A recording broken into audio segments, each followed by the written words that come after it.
हरे कृष्णा। आज का सवाल है, क्या हम जो चाहते हैं वो हर चीज़ कर सकते हैं क्या?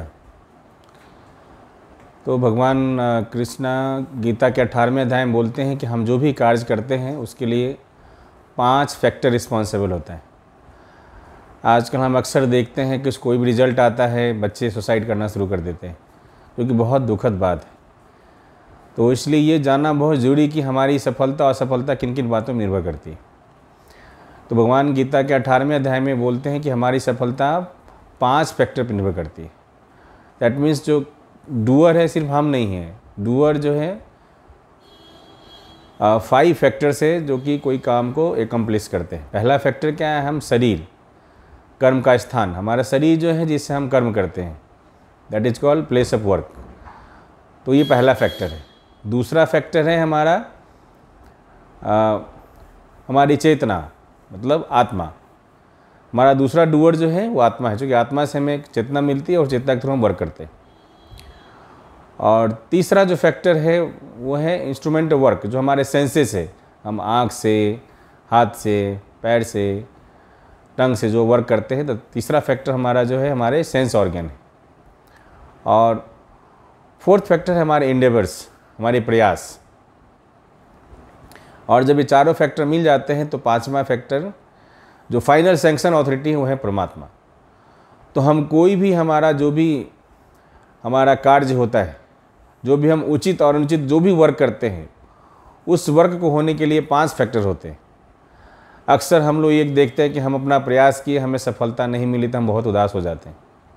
ठीक है, थोड़ी उदासी होना ये स्वाभाविक है, बट बिल्कुल हताश हो जाना ये अच्छी बात नहीं है।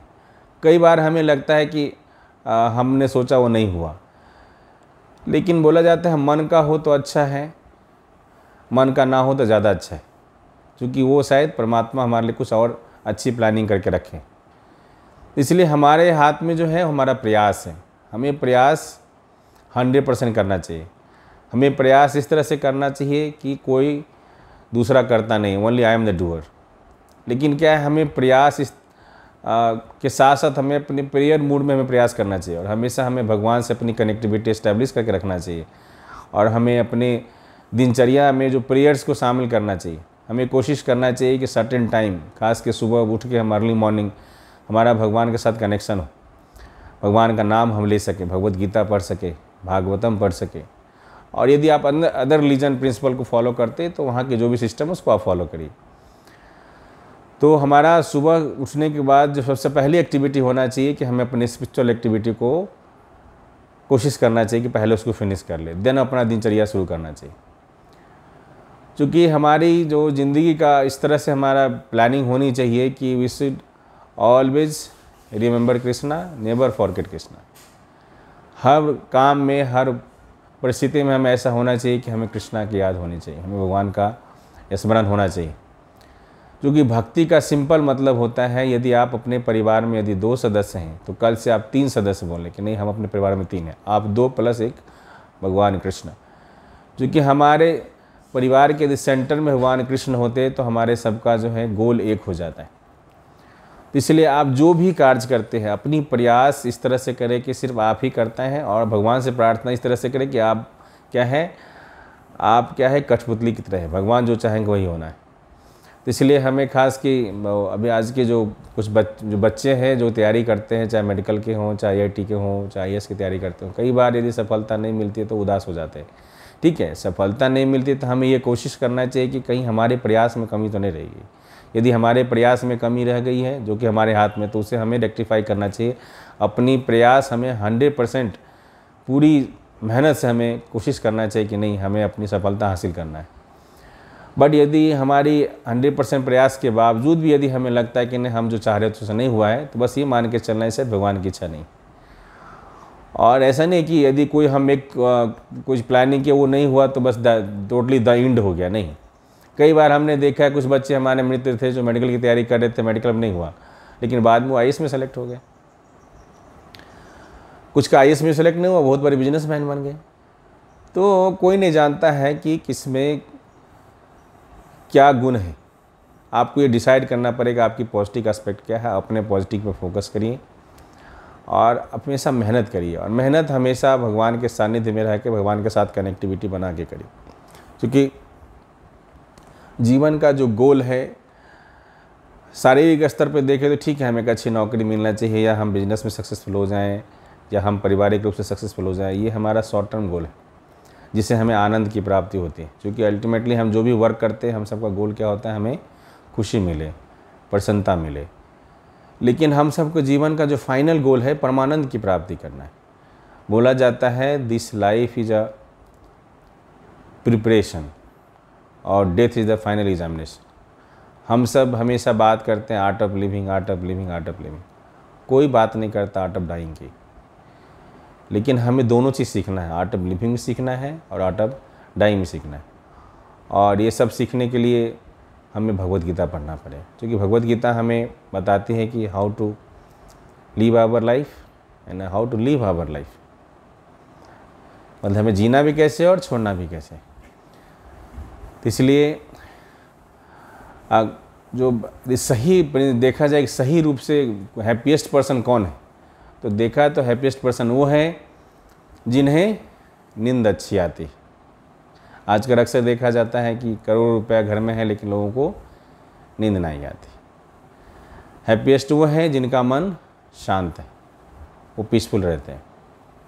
और हैप्पीएस्ट वो पर्सन है जो हमेशा अपनी ड्यूटी करते हुए भगवान के साथ अपनी कनेक्टिविटी बना के रखते हैं। अक्सर हम लोग देखते हैं कि नहीं, सफलता, पावर, फिर सेंस ग्रेटिफिकेशन, इसी में हम लोग लगे हुए हैं।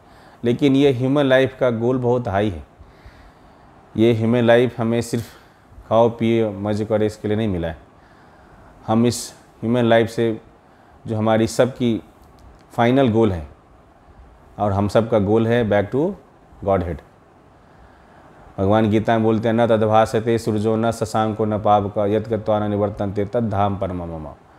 भगवान अपने धाम के बारे में 15वां अध्याय में बोलते हैं 6ठे श्लोक में कि वो लोग जहाँ पे ना सूरज के प्रकाश की आवश्यकता है, न चंद्रमा के प्रकाश की आवश्यकता है, और वो जो धाम है एक्चुअली वो मेरा धाम है, और वहाँ जाने के बाद फिर वापस कोई नहीं आते। अक्सर देखा जाए यदि किसी को अमेरिका का वहाँ की नागरिकता मिल जाती है तो बहुत खुश हो जाते हैं कि नहीं मैं अब अमेरिका में रहूँगा। और हम लोग गोलोक के टिकट के लिए यदि प्रयास नहीं करेंगे तो हमें क्या है, फिर से हमें इस मृत्यु संसार में आना पड़ेगा। तो अमेरिका का वीज़ा तो ठीक है, लेकिन हम सबको अपना गोलोक के वीज़ा के लिए कोशिश करना चाहिए, क्योंकि हम सबका फाइनल घर जो है वो लोग धाम है जो भगवान का घर है। हम सब भगवान के अंश हैं, भगवान के बच्चे हैं, और हम सबका घर वो है। ये जो भौतिक संसार है इसको भगवान ने रिजेक्ट कर दिया। भौतिक संसार जिसे हम लोग भी रह रहे हैं, भगवान गीता में बोले हैं दुःखालयम शाश्वतम अनित्यम असुखम लोकम। तो इस जो भौतिक संसार को भगवान जेल बताए, और इस जेल में क्या है, हम लोग अपना परमानेंट मकान बनाना चाहते हैं, परमानेंटली हैप्पी रहना चाहते हैं। जबकि जेल में कोई खुश रहता है? नहीं रहता है। यहाँ जो भी है उसको 3 प्रकार की ताप हमेशा सताएगा, और वो क्या है, 3 तरह के रस्सियों से हमेशा बंधा रहेगा। जो रस्सी जो गुण की रस्सी है, जिसको बोलते हैं सतोगुण, रजोगुण, तमोगुण। हम लोग कोई फ्री नहीं, हम सब जो भी कार्य करते हैं इस 3 गुण के प्रभाव से करते हैं। कभी सतोगुण के प्रभाव में वर्क करते हैं, कभी रजोगुण के प्रभाव में करते हैं, कभी तमोगुण के प्रभाव में करते हैं। तो इसलिए जो भी इस भौतिक जगत में कोई फ्री नहीं, और जो भी इस भौतिक संसार में उसको 3 प्रकार का ताप हमेशा सताता रहेगा। ये ताप हैं आध्यात्मिक, आधिदैविक, आदि भौतिक। 3 प्रकार के कष्ट जो है जो भी इस भौतिक संसार में उसको मिलना ही मिलना है। तो आध्यात्मिक कष्ट जो होता है, जो हमारे मन और हमारे शरीर से जो हमें कष्ट मिलता है। शरीर किसी का बीमार हो गया, मन से लोग एंजाइटी में है, डिप्रेशन में है, तो ये सब शरीर को बोलते हैं आध्यात्मिक क्लेश। आदि भौतिक क्लेश बोलते हैं जो कि दूसरे जीव द्वारा, किसी ने किसी को मच्छर ने काट लिया, किसी को सांप ने काट लिया, किसी को कुत्ता ने काट लिया, ये कष्ट को बोलते हैं आदि भौतिक कष्ट। आदि दैविक कष्ट होता है जो कि देवताओं के द्वारा कष्ट दिया, जैसे कभी भूकंप आ गया, कभी बहुत ज़्यादा सूखा पड़ गया, कभी बहुत ज़्यादा बारिश हो गया। तो देखा जाए तो इस संसार में जो भी हैं हम सब को इस 3 प्रकार के कष्ट को हमेशा फेस करना पड़ता है। यदि हम चाहते कि इस 3 प्रकार के कष्ट से दूर रहें और इस जो 3 हमारा प्रकार के जो रस्सी है जिससे हम सब बंधे हुए हैं, उससे अपने आप को मुक्त करना चाहते हैं तो हम सबको भगवान कृष्ण की भक्ति करनी चाहिए। तो भगवान के बारे में बोला गया, सच्चिदानंद रूपाय विसुत्पत्त्यादि हेतवे तापत्रय विनाशाय श्री कृष्णाय ब्रह्म नमः। भगवान कृष्ण क्या है, सभी प्रकार के ताप को दूर करने वाले हैं। तो इसलिए हम सबको ये प्रयास करना चाहिए कि हम जो भी वर्क कर रहे हैं अपना ड्यूटी हम अवश्य करें। अपना ड्यूटी करते हुए हम सबको भगवान कृष्ण की भक्ति करना चाहिए। और कि देखा जाए तो कलयुग में बहुत सिंपल प्रोसेस है। हम सबको जहाँ पे भी हैं, हमें कोई भी अपना वर्क छोड़ने की आवश्यकता नहीं। हम जहाँ पे भी हैं हम सब अपना एक रूटीन इस्टेब्लिश कर ले और अपना एक टाइम के अनुसार से हम सबको हरे कृष्ण महामंत्र की चैंटिंग करना चाहिए, क्योंकि कलयुग में भगवान के नाम के द्वारा ही सबका उद्धार होना है, जो कि सभी वैदिक लिटरेचर का यही रिकमेंडेशन है। हम सबको बोलना है हरे कृष्णा कृष्णा कृष्णा हरे हरे, हरे राम राम राम हरे हरे। हम कोई भी काम कर रहे हैं हमारे जिह्वा पे मंत्र चलते रहना चाहिए। और भगवान में गीता बोले हैं कि तस्मात् सर्वेषु कालेषु माम अनुस्मर युद्ध च मयि अर्पिता मन बुद्धि माम एव शशि संशय। आप सब अपना अपना युद्ध करते रहिए, लेकिन हमेशा हमको स्मरण करते हुए युद्ध करिए। इसलिए हम सबका अपना अपना युद्ध है, अपना युद्ध करते रहिए, लेकिन अपनी इसेंशियल ड्यूटीज़ को मत छोड़िए। हम लोग अक्सर देखते हैं कि अपनी पारिवारिक, सामाजिक, वर्क प्लेस की चिंताओं में हम लोग 24/7 डूबे रहते हैं, लेकिन हमारा जो इस मानव शरीर का जो सबसे महत्वपूर्ण वर्क है भगवान की भक्ति करना, जिसके द्वारा ही हम सिर्फ भक्ति करके ही भगवान के धाम को जा सकते हैं। हम भगवान को ना अपने ज्ञान से, ना हम अपने पैसों से, न बुद्धि से किसी ढंग से भगवान को प्रभावित नहीं कर सकते। भगवान को खुश करने का एक ही माध्यम है भक्ति करना। भगवान गीता के 18वें अध्याय बोलते हैं कि भक्त्या माम अभिजानाति यवान्य च अस्मि ततः ततो माम तत्तो ज्ञात्वा विशते तदंतरम। कि हमको क्या है, सिर्फ भक्ति के द्वारा ही आप प्रसन्न कर सकते हैं। बाकी भगवान तो खुद हर चीज़ के मालिक, उनको हम धन क्या दे सकते हैं, उनको क्या अपना बुद्धि क्या दिखा सकते हैं, अपना इंटेलिजेंस हम क्या दिखा सकते हैं, अपना पावर क्या दिखा सकते हैं। तो भगवान को हम सिर्फ भक्ति से प्रसन्न कर सकते हैं। और ये भक्ति का जो प्रोसेस है बहुत ही सिंपल है। जैसे मैंने कलयुग के लिए बताया कि कलयुग के लिए जो रिकमेंडेशन सिर्फ भगवान का नाम लेना, और ये नाम कोई भी ले सकता है। इसके लिए बहुत ज़्यादा कोई पढ़े लिखे की आवश्यकता नहीं है, बहुत ज़्यादा PhD और MD और MS PA उसकी आवश्यकता नहीं है। देखा जाए तो देखिए, अब रावण तो सबसे बड़ा विद्वान था, हिरण्यकश्यप बहुत बड़ा विद्वान था, लेकिन क्या कला है, राक्षस कला है। अब देखिए वृंदावन की गोपियाँ, वो क्या तो बहुत पढ़े लिखे तो नहीं थे, लेकिन भगवान के सबसे उत्कृष्ट भक्त कहे जाते हैं। तो भक्ति के लिए कोई बहुत ज़्यादा पढ़े लिखे होने की आवश्यकता नहीं है। इनफैक्ट हम लोग जो ज़्यादा पढ़े लिखे लोग हैं, हम लोग और ज़्यादा क्वेश्चन करते रहते हैं, ऐसे कैसे हो सकता है, ऐसे कैसे हो सकता है, यही नहीं संभव है। तो भक्ति बहुत सिंपल है और हमें अपने निर्मल हृदय से भक्ति करना चाहिए। भगवान भी बोलते हैं कि निर्मल मन जन सो मुझे भावा।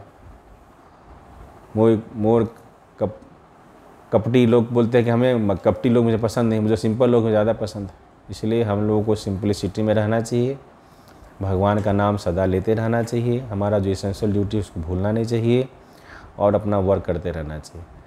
इसलिए आप सबसे अनुरोध है, आप भगवान का नाम लीजिए, भगवत गीता पढ़िए।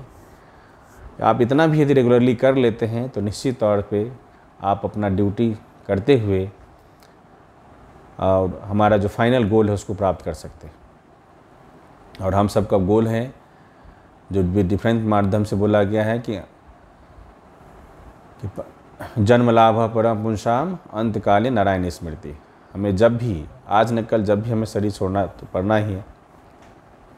कब किसको छोड़ना भी पता नहीं, लेकिन हम सबको चेतना इस तरह से बना के रखना है कि always remember Krishna, never forget Krishna. तो इससे क्या होगा, जब भी हमें ऐसा वक्त आता है कि हमें जब शरीर छोड़ने का वक्त आएगा तो हमें हमारी स्मृति में भगवान कृष्ण रहेंगे। और भगवान गीता के 8वें अध्याय में बोलते हैं, अंत काले च मामेव अस्मन् मुक्त्वा कलेवरम यह प्रयाति समद्भावम याति नास्ति अत्र संशय। कि जो अंत काल में, जो शरीर छोड़ते समय जो मेरे भाव में रहते हुए अपना शरीर छोड़ता है, वह निश्चित तौर पे मेरे धाम को प्राप्त होता है। वही तो हम सबका गोल है। इसलिए आप सब अपना शॉर्ट टर्म गोल पे वर्क करिए और लॉन्ग टर्म गोल पे वर्क करिए और निश्चित तौर पे भक्ति करिए। भगवान कृष्ण ही सबके सोर्स हैं। बोला जाता है कि जिस तरह हम पौधे के जड़ में यदि पानी डालते हैं तो पूरे पौधे को न्यूट्रिशन चला जाता है, यदि हम अपने स्टमक में खाना डालेंगे तो पूरे बॉडी की न्यूट्रिशन चला जाएगा। तो हम सब कई बार खासकर सनातन धर्म में कन्फ्यूज रहते हैं कि किनकी भक्ति करें ना करें। तो सभी शास्त्रों का ही निर्देश है कि भगवान कृष्ण सबके सोर्स है। एते चांस कला पुंस कृष्णास्तु भगवान स्वयं। तो भगवान कृष्ण सबके सोर्स है। यदि उनकी हम भक्ति करते हैं तो हमें और किसी देवी देवता की भक्ति करने की आवश्यकता नहीं है। और भगवान कृष्ण विराट रूप में तो दिखलाई दिए हैं कि सारी देवी देवता क्या है, उन्हीं के शरीर के पार्ट हैं, उन्हीं के अंग हैं, देवी देवता उनसे अलग नहीं। तो यदि हम भगवान कृष्ण की भक्ति करते हैं तो सारे देवी देवता ऑटोमेटिकली प्रसन्न हो जाएंगे। उनको अलग अलग से प्रसन्न करने की ज़रूरत भी नहीं है और संभव भी नहीं। यदि हम 33 करोड़ देवी देवताओं को अलग अलग ढंग से प्रसन्न करना चाहेंगे तो कितने जन्म हमारे लग जाएंगे। इसलिए सबसे बेस्ट है एकलेश्वर कृष्णा बाकी सब भृत। भगवान कृष्ण एक परम भगवान है और बाकी सब उनके दास हैं। हरे कृष्णा। शिला प्रभुपाद की जय। ऑल ग्लोरी टू शिला प्रभुपाद। निताई गौर प्रेमानंदे। हरि हरि बोल।